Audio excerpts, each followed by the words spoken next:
Hello నమస్తే welcome to మనం నేను మీ గగన్. వివిధ అంశాల ప్రాతిపదికన రాష్ట్రంలోని కూటమి ప్రభుత్వం అసెంబ్లీ నియోజకవర్గాలకు ర్యాంకులు కేటాయించింది. రాష్ట్రంలోని 175 నియోజకవర్గాలను 3 గ్రేడులుగా విభజించి ర్యాంకులు కేటాయించింది. A+, AB గ్రేడులుగా విభజించారు. A+ కేటగిరీలో 21 నియోజకవర్గాలకు చోటు దొగ్గగా ఇక ఏ కేటగిరీలో 153 నియోజకవర్గాలు ఉన్నాయి. ఒకే ఒక్క నియోజకవర్గం బి కేటగిరీలో నిలిచింది. ఈ గ్రేడర్లో కాకినాడ సిటీ సత్తా చాటింది. వివిధ అంశాల్లో 77 ఇండికేటర్లను పరిగణలోకి తీసుకోగా 92 స్కోరుతో రాష్ట్ర స్థాయి 3వ స్థానాన్ని కైవసం చేసుకుంది.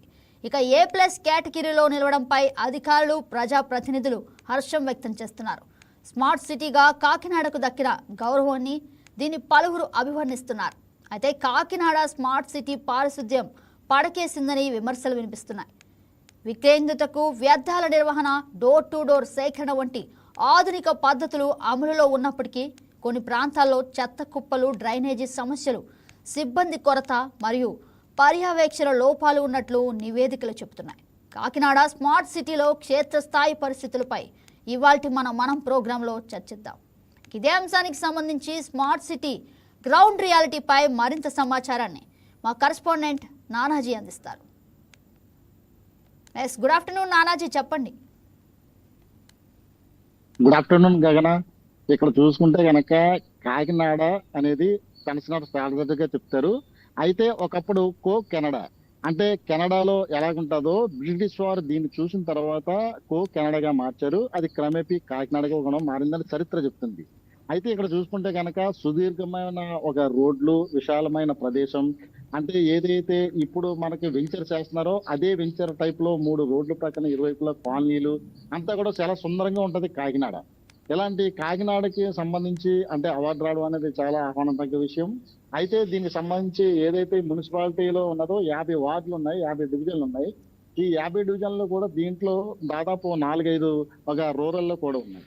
అది దీనికి సంబంధించి అంటే ఒక ప్రదేశాన్ని చూసుకుంటే కనుక ఇది ఇలాగుండగా అంటే అభివృద్ధి పథంలో నడుచుకుంటుండగా ఏదైతే కమిషనర్ ఉన్నాడో కమిషనర్ తెల్లవారుజాము 5 గంటలకే రోడ్డు ఎక్కి అలాగే ఎవరైతే కాలనీ వాసులు ఉన్నారో వాళ్ళందరూ కూడా అవగాహన కల్పిస్తూ ఫోటోలు తీస్తూ వీడియోలు పెడుతూ ఇలాగ చాలా వరకు అవగాహన కల్పించింది. అయితే మన రాష్ట్రంలో 4 స్మార్ట్ సిటీల్లో ఈ కాకినాడ కూడా స్మార్ట్ సిటీ అనేది ప్రాధాన్యం సంతరించుకున్నది. అయితే ఇది ఎలా ఉంటుండగా అయితే క్రమేపీ ఎవరైతే ఇక్కడికి చాలా వరకు వర్క్ చేసుకోవడానికి వస్తారో అలాగే ఇక్కడైతే లైవ్లీహుడ్ పెరిగిందో దీనికి సంబంధించిన చెత్త అనేది కూడా రోడ్లు వేయడం కూడా జరుగుతుంది.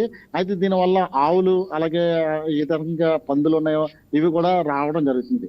దీనికి కాస్త కొద్దిగా అసహనం కూడా చాలా వరకు వ్యక్తం అవుతుంది. అయితే ఏది ఎలా చూసుకున్నా సరే కానీ కాకినాడ సిటీ చూసుకుంటే ప్రశాంతమైన వాతావరణం, చాలా నీట్ గా ఉంటది. అలాగే పార్కులు అన్ని విధాలుగా ఉంటది. మరోవైపు చూసుకుంటే అక్కడక్కడ ఇలాంటి దుర్గంధం అదే రకంగా ఏదైతే పారిశుద్ధ్యం ఉన్నదో పారిశుద్ధ్యం కూడా లోపించిందని మనం పక్కగా కూడా చెప్పుకోవచ్చు.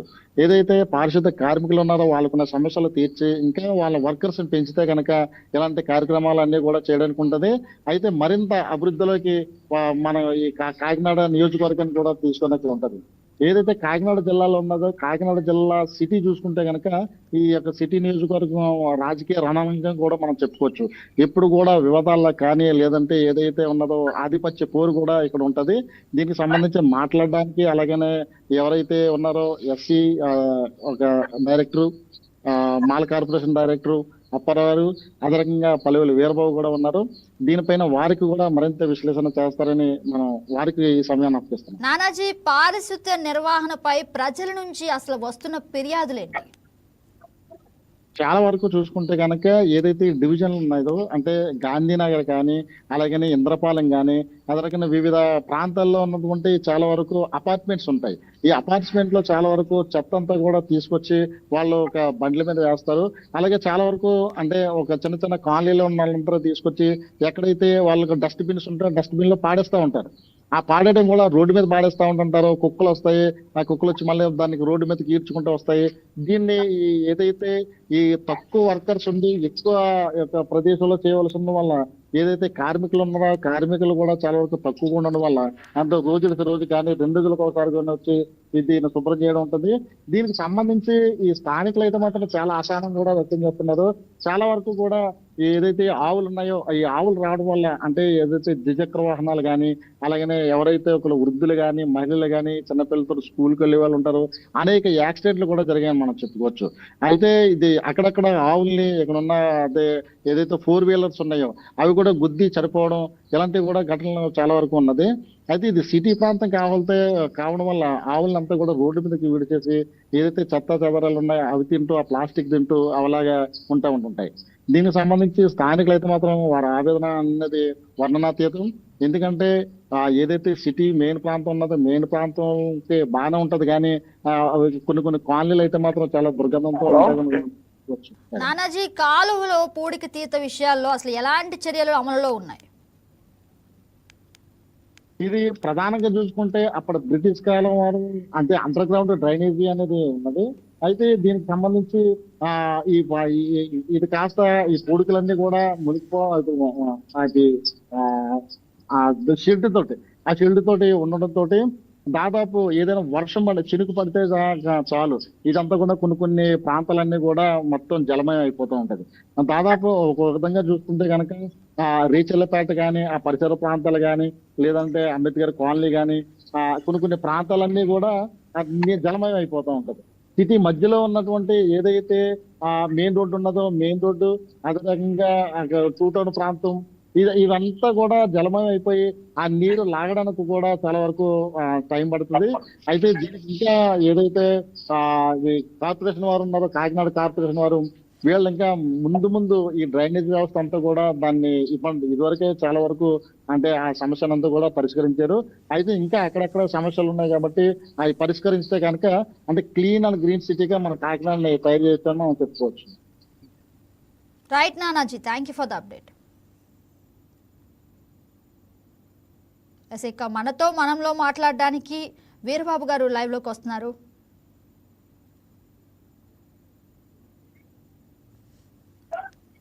గుడ్ ఆఫ్టర్నూన్ వీరబాబు గారు.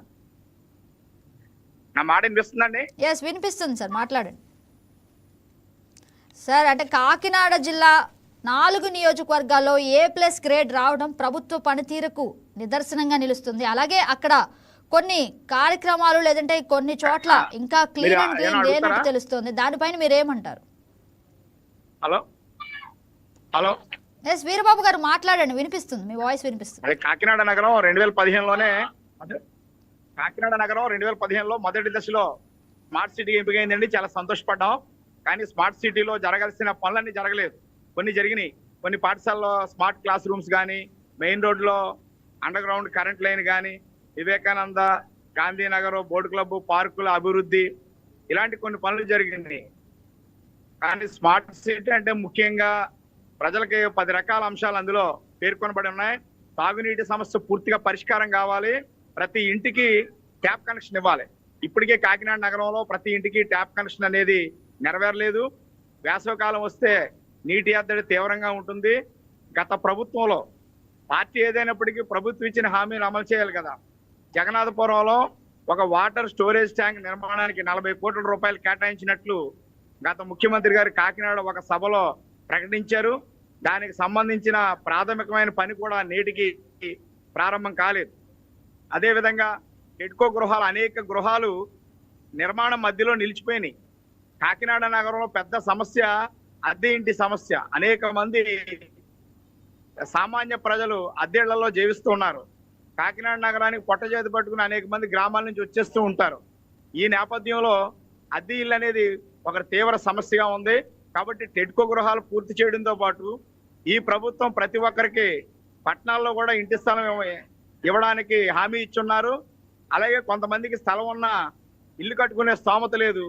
గత ప్రభుత్వంలో 1,50,000 రూపాయలు మంజూరు చేసినట్టు ప్రకటించేవారు వేరే చోట స్థలాలు ఇచ్చి. ఇప్పుడు గృహ నిర్మాణాలకు కూడా ఈ ప్రభుత్వం ఒక 5 లక్షల రూపాయలైనా కేటాయించగలిగితే అద్దె ఇంటి సమస్య పరిష్కారం అవుతుంది. అదేవిధంగా ట్రాఫిక్ నిరంతరం పెరిగిపోతుంది కాకినాడ నగరంలో.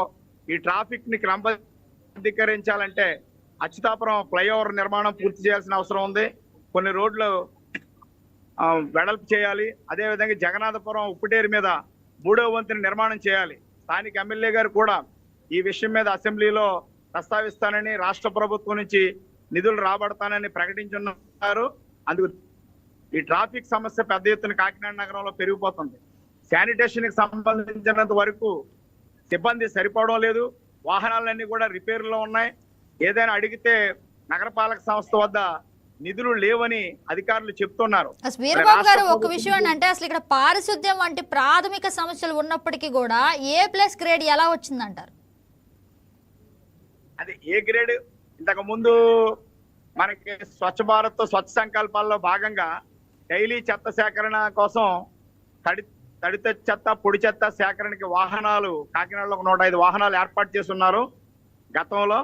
దానికి ప్రజల నుంచి చెత్త పన్ను కూడా వసూలు చేశారు. దాని మీద తీవ్ర నిరసన వచ్చింది. ప్రభుత్వం కూడా అది ఆపేశారు.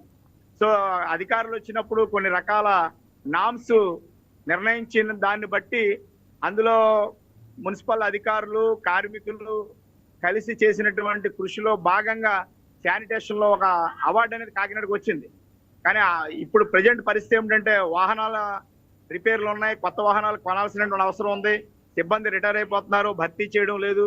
వాళ్ళని రిక్రూట్ చేసుకోవాలంటే కౌన్సిల్ తీర్మానం చేసి రాష్ట్ర ప్రభుత్వం అనుమతి పొందాలి.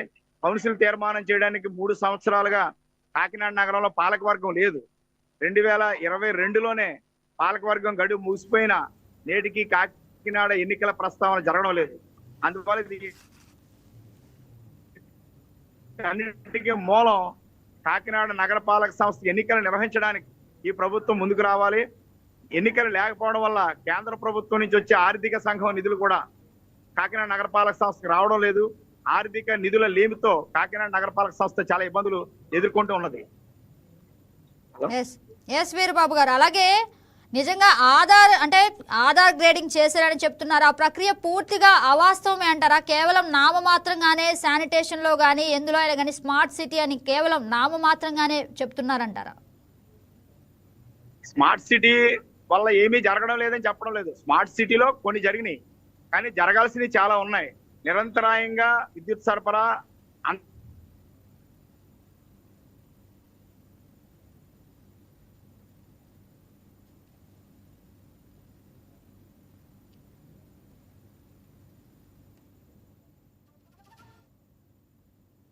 ఇదే విషయంతో మనతో మాట్లాడడానికి కొల్లాబత్తుల అప్పారావు గారు ఫోన్ ఇన్లో ఉన్నారు.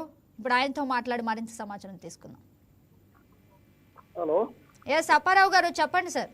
నమస్తే అండి. నమస్తే అండి. నిజంగా కాకినాడలో శానిటైజేషన్ మెరుగ్గా ఉందంటారా, లేదంటే కేవలం నామమాత్రంగానే అలా పేరు పెట్టారంటారా? పేరు పెట్టడం కాదు మేడం, ఇప్పుడు సిబ్బంది లేకపోతే ఇప్పుడు వీరబాబు గారు చెప్పినట్టుగా సిబ్బంది లేకపోయినా తగు మాత్రం సిబ్బంది అయినా పనులు బాగా జరుగుతున్నాయండి. ఇప్పుడు నా వార్డు ఉందండి 47వ డివిజన్. ఉమ్ము ఉయ్యాలంటే ఒక మేడం ఉమ్ము ఉయ్యాలంటే బాధపడతారు. ఎందుకంటే ఎక్కడ చెత్త ఉండము. ఉదయం 6 గంటలకి శానిటరీ చెత్తంతో పనిచేస్తున్నాం. అలాగే ఇప్పుడు తెలుగుదేశం పార్టీ కూటమి ప్రభుత్వానికి కార్యకర్తలు దృఢంగా ఉన్నారండి. అన్ని వాటిలో కూడా ఎలక్షన్ల కోసం ఎదురు చూసే వాళ్ళు ఒక్కో నియోజకవర్గానికి ఆశావాళ్ళు 5, 6 ఉన్నారండి.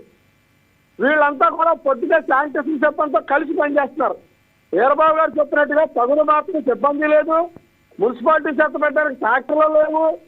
అయినా సరే పనిముట్లు లేకపోయినా సరే పనిచేయడంలో మటుకి పోటీ పడి చేస్తున్నారు కనుక ఈరోజు 3వ టీంలో కాకినాడ రావడానికి అవకాశం ఉందండి, వచ్చిందండి. అది ఇక 685 సూచికల ఆధారంగా గ్రేడింగ్ చేశారని చెప్తున్నారు. ఆ ప్రక్రియ నిజంగా జరిగిందంటారా, లేదంటే కేవలం నామమాత్రంగా పనితీరుకు నిదర్శనంగా చెప్తున్నారు అంతేనా? అండి నామమాత్రం కాదండి, పని చేశారు, పనికి ప్రతిఫలం వచ్చింది కదండి. ఈ రోజు నిజంగా ప్రతిఫలం అనేది ఉంటే ఇంత అంటే పారిశుద్ధ్యం వ్యవస్థ కూడా సరిగ్గా లేదు అక్కడ అని కూడా క్లియర్ గా తెలుస్తుంది. చెత్త కుప్పలు, డ్రైనేజీ సమస్యలు క్లియర్ గా మన కళ్ళకు కట్టినట్లుగా కనిపిస్తున్నాయి కదండి. ఏమండి ఎలక్షన్ జరిగిన తర్వాత మొన్న కూటమి ప్రభుత్వం వచ్చాక పలానా చోట డంపింగ్ యార్డులు ఉన్నాయి కాకినాడ సిటీలో చూపిస్తున్నానండి. సిటీ మధ్యలో నేను 50 వార్డులు తిరుగుతాను. నేను ప్రతిరోజు తిరుగుతాను. సిబ్బంది లేదు. కాకినాడకి 50 వార్డులకి 10 ట్రాక్టర్లు ఉన్నాయి. డంపింగ్ మిషన్లు పనిచేయట్లేదు. అయినా సరే పనిచేస్తున్నారు, వర్క్ చేస్తున్నారు.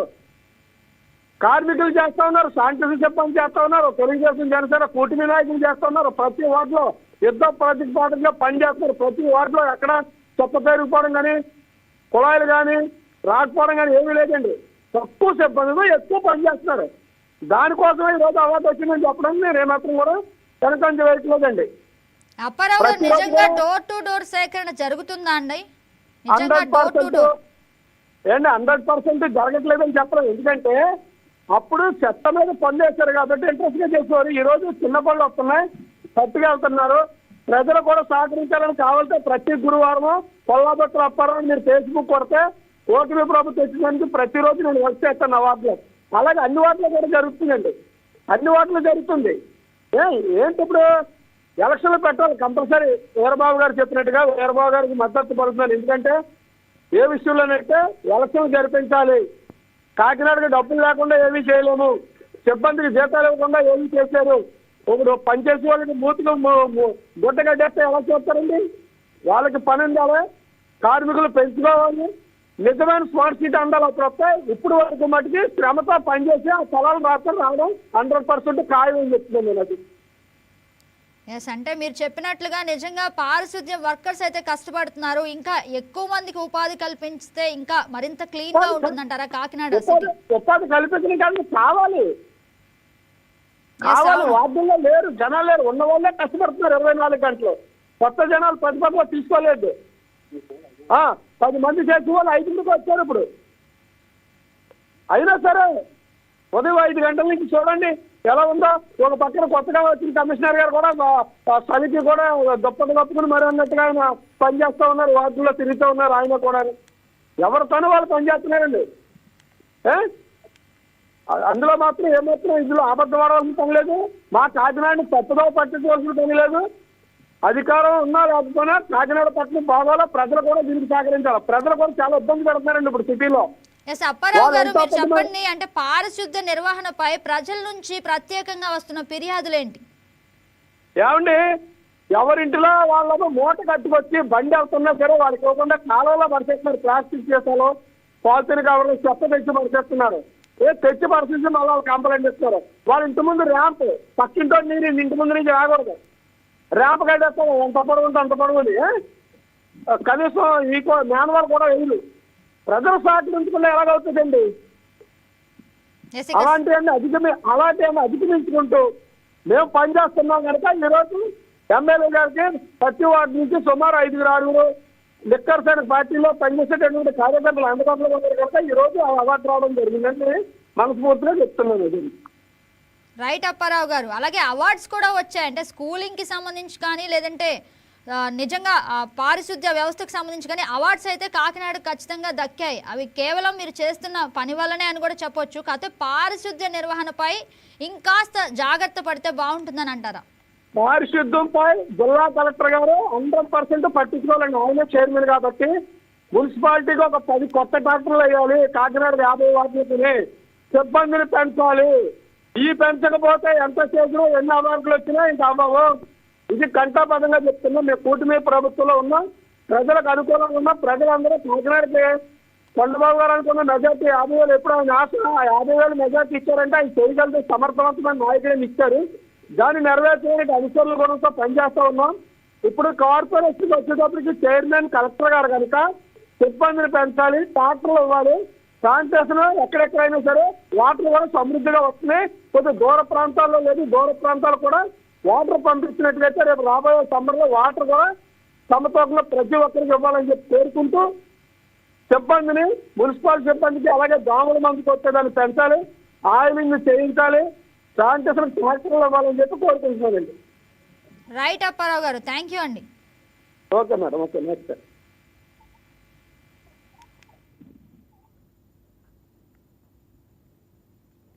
యాజ్ ఆఫ్ నౌ ఇది మనం మళ్ళీ రేపటి మనంతో మళ్ళీ కలుద్దాం.